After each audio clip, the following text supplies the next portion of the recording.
We're going to talk fires on board ship, Princess goes on sale, and it's a Hallmark Christmas. Plus, if you stick around to the end, I'm going to tell you the story of my 2 days without connection to the outside world. Ahoy, travelers! It's Amy with Cruising from the Ozarks here with your weekly Cruise News Roundup and my thoughts on some of the biggest stories of the week. MSC's Explorer Journeys 1 cruise had to delay its inaugural sailing, and at first we weren't sure why, and then it came out that it was due to fire-resistant panels that had been used in the ship no longer being certified. Apparently, they knew in May, they were advised of this in May, but we only found out just last week what was going on. Now, the Explorer 1's inaugural cruise has been pushed back. It's scheduled to take place on August 1st. I guess things will go on as planned. But many people are now waiting to find out about the 45 other ships that supposedly use the same panels from the same supplier.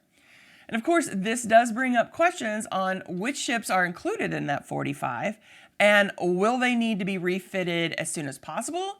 Or will the scheduled dry docks that they have over the next couple of years be enough time to make changes? Will they have to expand out those dry dock times? You just have to wonder how many people that have cruises already scheduled are going to be affected by this. I just can't imagine that this isn't going to affect somebody's cruises. I don't expect the industry to say, we've got to pull all 45 ships out. There's just no way to refit all 45 at once. There's not enough shipyard space. Now, they could come out and say that ships can't sail until they're refit. Now, I doubt that's going to happen, though, especially after all the damage done to the industry by COVID shutdowns. But I am anxiously awaiting more information on the ships that have these same panels. What's going to happen? How are they going to be refit? And is this going to affect cruising? We just don't know yet.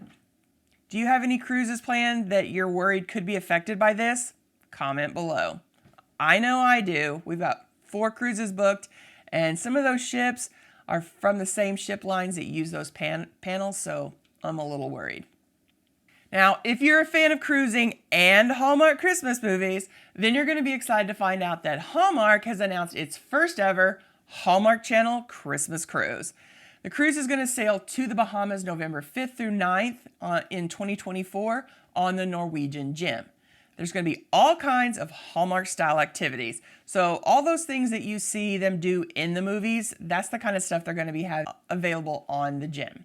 So there's going to be Christmas cookie decorating, an ugly sweater contest. There's going to be a Hallmark Channel wine tasting. Now, I don't know what that means, why they're calling it a Hallmark Channel wine tasting. Does Hallmark Channel have its own wines? I know TCM does, but I wasn't aware Hallmark Channel had its own wine. So I'm not exactly sure what that means. They're going to have Christmas karaoke. That's what they're calling it. Karaoke, like Christmas carols. Interesting, I guess. So I guess we're going to do some karaoke with Christmas carols. There's also going to be some of the Hallmark movie stars are going to be on board the ship for photo ops and behind the scenes panels. Now, they haven't listed out who that is, like which one of these stars will be on ships.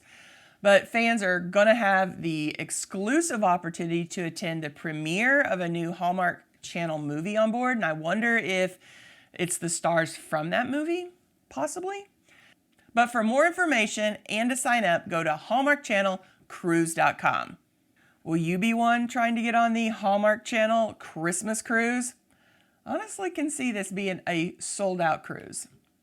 Now, these Cruise News Roundup videos usually get more views than most of my cruise tip videos. So if you're one of those who stop by each week for the biggest stories of the week, you might want to subscribe so you can keep up with my Cruise News shorts. I call them Cruise News in 60 seconds or less. While I don't post every day, I do try to post on evenings where there has been some kind of cruise news story that I think cruisers will find interesting. If you like keeping up with the latest stories, be sure to check those out. And if you enjoyed this video, maybe even learned something, consider subscribing with the notification bell on so you don't miss out on any future posts, including those shorts. Be sure to hit that like button as well. It only takes a second, and doing so helps cruisers like you find us.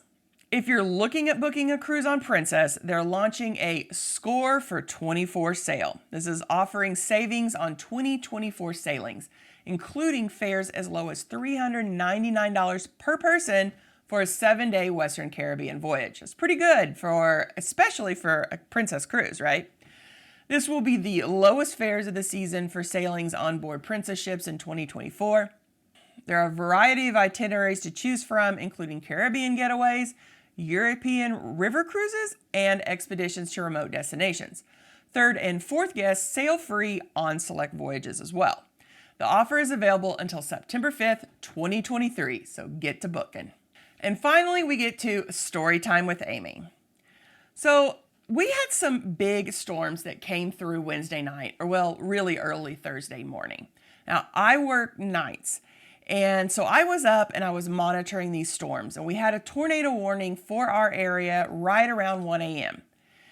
Now, we were lucky. We didn't have any storm damage where I live, but the town north of us did have some storm damage. There was no tornado that I know of, but I think they had some straight line wind damage. There were trees down, power lines down, and, for a couple hours overnight, there was a lot of radio traffic going on about trying to get everybody out and running and checking on elderly people, clearing the roads, that kind of stuff. When I got home, everything was fine. We had cell service. I don't have the internet at my house, but had cell service. Everything was fine. Went to bed about 9 a.m. But then I woke up that afternoon to no cell service. Nothing. I couldn't even send a text message because I was trying to send a text to my mother and be like, do you have cell service? Is the internet going? What's going on? Because it seemed weird because there really wasn't, I knew what had happened, what the storm damage was due to my job.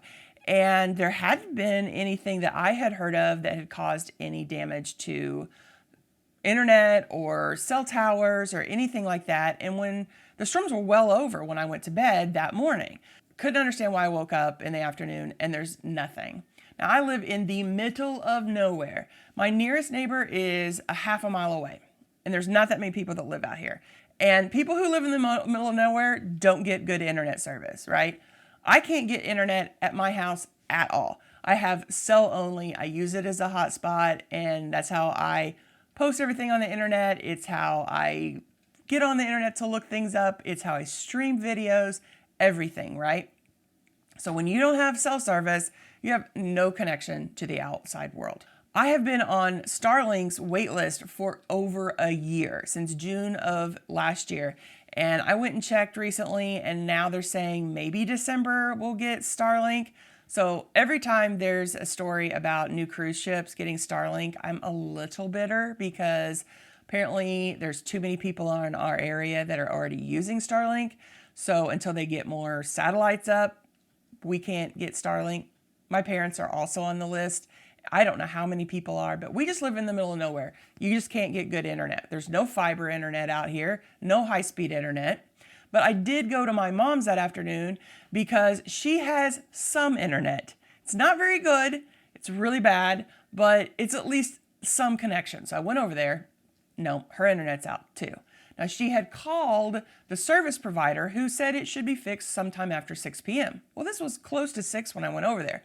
We sat and waited, nothing. Internet never came back on. And after a while, finally, I ended up with 1 bar of cell service.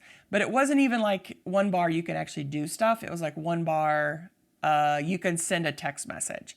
I was able to eventually pull up Twitter and actually get new tweets to show up, but nothing with a photo, no links. You couldn't click on a link. You couldn't even comment. You could just kind of see the new stuff that had come through. It was not working. I go home and nothing. My house, nothing. There's no cell service. I can't even send a text out anymore. It is what it is. You're just stuck. You have nothing to do. Luckily, it was about time to go to work, so I just got ready, went into work early, and we had internet at work because once I get to work, I discovered that a fiber optic line had been cut somewhere between our town and the town that had the storm damage. Now, my assumption is because it was working after the storm, that it was during the storm cleanup, that something happened, they were clearing something, they got into a fiber optic line. My dad used to work, that was his job, installing fiber, and he said he has no idea why it's taken so long to fix it. Like, it shouldn't take that long to get it fixed, so who knows what actually happened.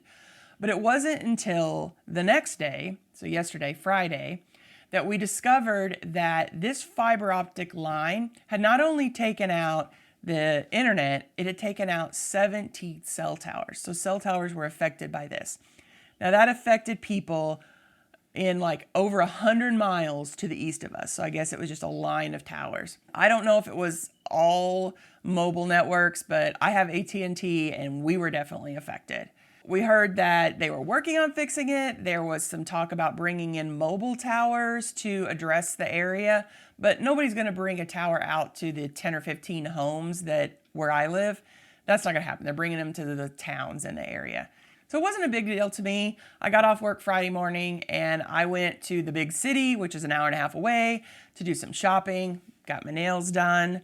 So I wasn't home for this whole no service issue. But as soon as I drove back, I was driving back home and I got to our town, the podcast I was listening to in my vehicle stopped. So I knew immediately nothing's been fixed. We still don't have internet. I ended up, when I got home, getting out a DVD so I could at least have something on in the background while I worked on a project. I actually was working on creating door decorations for our next cruise, but that's a whole other story. Went to bed last night, woke up this morning, and finally we had internet, cell service anyway. I had full bars of cell service. You don't realize how many things that you look up during the day until you can do it. Went over to Mom's this morning, discovered she actually had internet as well, so her internet's back. Everything must be back to normal. I don't know. I didn't get on Facebook and try to look up. That's usually where you can find information on these things. You go on Facebook and everybody's talking about it, but I don't really get on Facebook much. So I'm just assuming everything's good again because I've got full bars of cell service. I ended up missing out on posting a few of my news shorts, but I'm back on track now. We're getting this done. I've got recording and putting out the cruise news for the week and working on some other videos. I'm so excited to have my internet back. You don't realize how much you use it until it's just not there. Well, I hope you enjoyed this week's Cruise News Roundup with a bonus story time. If you did, why not stick around and check out this video and then come back for more information designed to help you have an amazing cruise. Have a blessed week, everyone.